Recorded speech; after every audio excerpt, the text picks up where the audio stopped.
नमस्कार। स्वागत है आपका टाइगर मिर्जा क्लासेस में। और आज हम कक्षा 10 के पहले पाठ वास्तविक संख्याओं के बारे में पढ़ेंगे। देखो, पढ़ना तभी रुचिपूर्ण होगा जब आप इस पे ध्यान देंगे। तो हम इसके महत्वपूर्ण बिंदु बताएंगे। सबसे पहले तो पहला महत्वपूर्ण बिंदु है वास्तविक संख्या, जो कि पाठ का नाम है। वास्तविक संख्या क्या होती है? वास्तविक संख्या तो अगर हम इसकी डेफिनेशन पे जाएंगे, यानी कि परिभाषा पे जाएंगे, तो परिमेय व अपरिमेय संख्याओं के समूह को वास्तविक संख्या कहते हैं। यानी कि वास्तविक संख्या एक बाप है जिसके दो बेटे हैं, परिमेय और अपरिमेय। आपको इसी तरह याद रखना है कि वास्तविक संख्या बाप का नाम है और इसके दो बेटे हैं, परिमेय और अपरिमेय। अब आप सोच रहे होंगे वास्तविक संख्या है तो अवास्तविक भी होती होगी। बिल्कुल, वास्तविक है तो इसका एक भाई है अवास्तविक, वो संख्या जो केवल कल्पना में की जा सकती। देखो, कल्पना करना इंसान जो है कभी नहीं छोड़ सकता, तो उसने बहुत सारी चीज़ों की कल्पना की है। तो संख्याओं की भी कल्पना कर ली, ऐसी संख्याओं की कल्पना कर ली जो हो नहीं सकते। तो इसकी एक सिंपल सी डेफिनेशन है कि वह संख्याएं जिनका वर्ग ऋणात्मक आए, जिनका वर्ग ऋणात्मक आए, वह अवास्तविक संख्याएं हैं। अब ये सोच लीजिए, वर्ग जब करते हैं वो ऋणात्मक कैसे आ सकता है? क्योंकि जब माइनस को माइनस से गुणा करते हैं तो वो प्लस हो जाता है, तो वो ऋणात्मक आना पॉसिबल नहीं है। तो ये इम्पॉसिबल नंबर्स हैं, यानी अवास्तविक संख्या हैं जिसको सिर्फ कल्पना की गई है। क्या पता कल को वैज्ञानिक इसको साबित कर दें, लेकिन फिलहाल के लिए ये अवास्तविक संख्याएं हैं। तो अब वास्तविक संख्या में समझ गए होंगे कि परिमेय और अपरिमेय संख्याएं आती हैं। और ये बता दूं कि परिमेय इसका बड़ा बेटा है, अपरिमेय छोटा बेटा है। और बड़े बेटे की बात कर लेते हैं सबसे पहले। तो बड़ा बेटा तो हमेशा शांत होता है और बार बार एक ही बात दोहराता रहता है। ये ध्यान रखना है, याद रखने के लिए ये बहुत ज़रूरी है कि वो बड़ा बेटा शांत रहता है और बार बार एक ही बात दोहराता है। तो परिमेय संख्या क्या है? परिमेय संख्या की दशमलव प्रसार जो होता है, दशमलव प्रसार यानी दशमलव के बाद आने वाली संख्या, वो कैसी होती है? या तो शांत होगी, शांत होना यानी कि खत्म हो जाना, जैसे 0.5 करके खत्म होगी, आगे कुछ नहीं है। अगर अशांत होगी तो वो बार बार रिपीटेशन पे होगी, जैसे 0.3333333, यानी कि वो एक ही बात को दोहरा रहा है। तो आप दो तरह से याद कर सकते हैं इसको, कि जैसे 2.4 ये शांत है, 0.5 इसका आंसर आ गया, शांत है। 1.3 तो 0.3333 अशांत है, एक ही बात को दोहरा रहा है। परिमेय संख्या बड़ा भाई है, तो ध्यान रखेगा, शांत रहेगा और या फिर एक ही बात को दोहराएगा, भैया पढ़ ले पढ़ ले पढ़ ले। अब करते हैं इसके छोटे भाई की बात। छोटा भाई यानी कि अपरिमेय संख्या। अपरिमेय संख्या छोटा है, बहुत गुस्सैल है, अशांत रहता है हमेशा और हर बार बात बदल देता है। एक बात पे रहता ही नहीं है कि अभी मैंने नहीं किया, ये वो उसने नहीं किया, ये इसने नहीं किया, और हर बार बात बदल देता है और शांत तो वो रहता ही नहीं है। तो वो संख्या जिसकी दशमलव प्रणाली अर्थात दशमलव के बाद जो संख्याएं आ रही हैं वो कैसी हैं?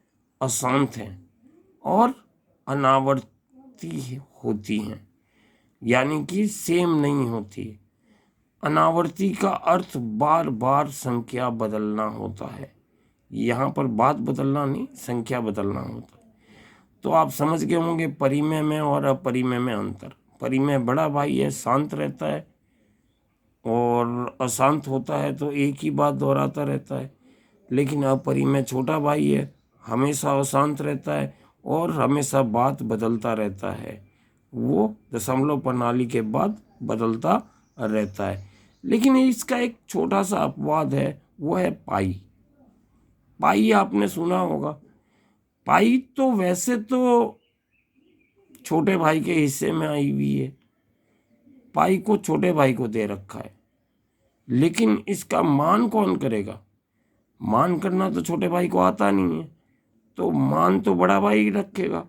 तो जो इसका मान है 22/7 या 3, वो परिमेय संख्या है। यानी कि रख लिया परिमेय ने, छोटे भाई ने रख लिया पाई को, लेकिन मान करने का काम किसको दे दिया? बड़े भाई परिमेय भैया को। और परिमेय भैया इसको अपने पास रख रहे हैं। तो अपवाद में याद रखना, कई बार सवाल आ जाता है कि पाई परिमेय संख्या है या अपरिमेय। तो पाई तो अपरिमेय है, लेकिन पाई का मान परिमेय है। अब आते हैं अगले पॉइंट पर, पूर्णांक। इंटीजर क्या होता है? अभी एक परिवार की बात हो गई, अब हम दूसरे परिवार की बात करते हैं, पूर्णांक की, इंटीजर की। अब इस परिवार में कौन कौन है? एक तो शून्य है, प्राकृतिक संख्याएं हैं, और ऋणात्मक प्राकृतिक संख्याएं हैं। यानी कि शून्य 0 है, फिर प्राकृतिक संख्याएं कौन सी है? 1 2 3, और प्राकृतिक संख्याएं -1 2 3। ये सारी दूसरा परिवार है, पूर्णांक इसमें आती है। इसके अंक पूर्ण होते हैं, तो आप पूर्णांक में भी समझ गए होंगे। अब इसी के अंदर सम संख्या और विषम संख्या भी आ जाती है। सम और विषम आपने सुना ही होगा, ये तो आप अच्छी तरह से जानते होंगे। जिसका 2 से भाग चला जाए वो सम, जिसमें 2 से भाग नहीं जाए वो विषम। अभी दिल्ली में चल ही रहा है, सम नंबर की गाड़ी आती है, एक दिन विषम नंबर की आती है। यानी कि पीछे 2 4 6 8 10 जो सम संख्या है 2 से विभाजित होने वाली है, और विषम संख्या जो 2 से विभाजित नहीं होती वो विषम है। अब इसके अंदर एक जोक था, सरकार ने कहा था कि बच्चे 2 ही अच्छे होते हैं। कई लोगों ने इसे सम समझ लिया कि 2 से क्या होता है, 2 और 2 4, 4 से 2 और कर लेते हैं 6, 6 से 2 और कर लेते हैं 8 10। अब बस अब घर में जगह नहीं है। तो ऐसा नहीं करना, बच्चे 2 ही अच्छे होते हैं। अब आगे चलते हैं, अभाज्य संख्याएं। अब यहाँ पर 2 तरह की संख्याएं हैं, एक तो अभाज्य और भाज्य। अब यहाँ पर भी कंफ्यूजन हो जाता है बच्चों को।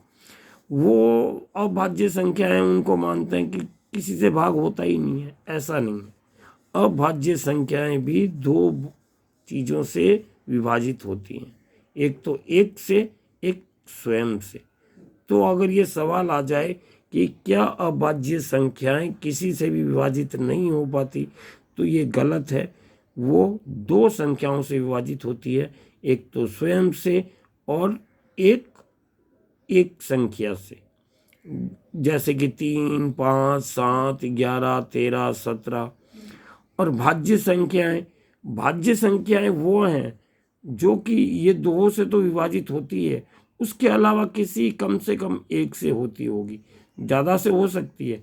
तो इसके लिए कह सकते हैं कि कम से कम 3 या इससे अधिक से विभाजित होने वाली संख्या भाज्य संख्याएं हैं, जैसे 4 6 8 9 आदि। अब आ जाते हैं, एक अपवाद बता दूं, एक जो संख्या है एक, वो न तो भाज्य संख्या है न ही अभाज्य संख्या में गिना गया है। तो अगर एक के बारे में पूछ लिया जाए कि एक अभाज्य है या भाज्य है, तो एक न तो भाज्य संख्या है न ही अभाज्य संख्या है, इसको अच्छी तरह से नोट करें, 1 नंबर का सवाल आता है कई बार। अब हम चलते हैं लघुत्तम समापवर्तीय की तरफ। तो लघुत्तम समापवर्तीय, जिसको इंग्लिश में एलसीएम कहते हैं, लसफ कहते हैं हिंदी के अंदर, और कुछ विद्यार्थी असमंजस में पड़ जाते हैं कि एलसीएम कह रहे हैं, लघुत्तम कह रहे हैं, तो लघु उत्तर आना चाहिए ना, इसका उत्तर तो बड़ा आता है। और एचसीएफ जो कहते हैं महत्तम, उसका उत्तर छोटा आ रहा है। तो दोनों में पूछा ही अलग गया है। इधर लोएस्ट कॉमन मल्टीपल पूछा गया है, उधर हाईएस्ट कॉमन फैक्टर पूछा गया है। तो दोनों में पूछा ही अलग गया है। तो इसी वजह से केवल नाम देख के नहीं जाना है, आपको दोनों का अर्थ समझने की ज़रूरत है कि आप, और एक बार अर्थ समझ गए तो आप इसे मौखिक ही कर लेंगे। अगर परिभाषा पूछी गई है तो एलसीएम की परिभाषा है कि दी गई संख्याओं के छोटे से छोटे सर्वगुणज को लसफ कहते हैं। वापस बोल रहा हूँ परिभाषा, दी गई संख्याओं के छोटे से छोटे सार्वगुणज को लघुत्तम समापवर्तीय कहते हैं। अब लघुत्तम समापवर्तीय दी गई संख्याओं से विभाजित होने वाली छोटी से छोटी संख्या होती है, जैसे 2, 4, 6।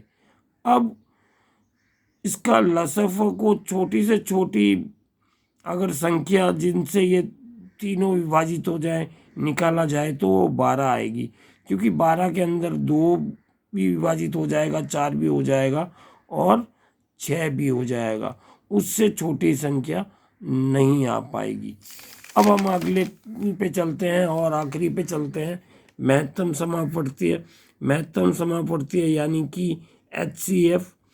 इसमें वो बड़ी से बड़ी संख्या निकालनी होती है जो दी गई संख्याओं को विभाजित कर सके। इसको ज्ञात करने की विधियां हम इस पाठ में सीखेंगे।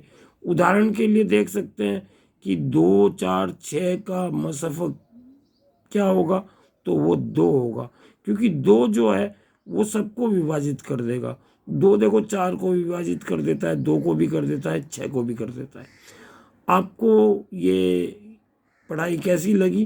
Please like, share and comment, ताकि हम आगे इसको पढ़ाएं या नहीं पढ़ाएं, इससे ही पता चलेगा।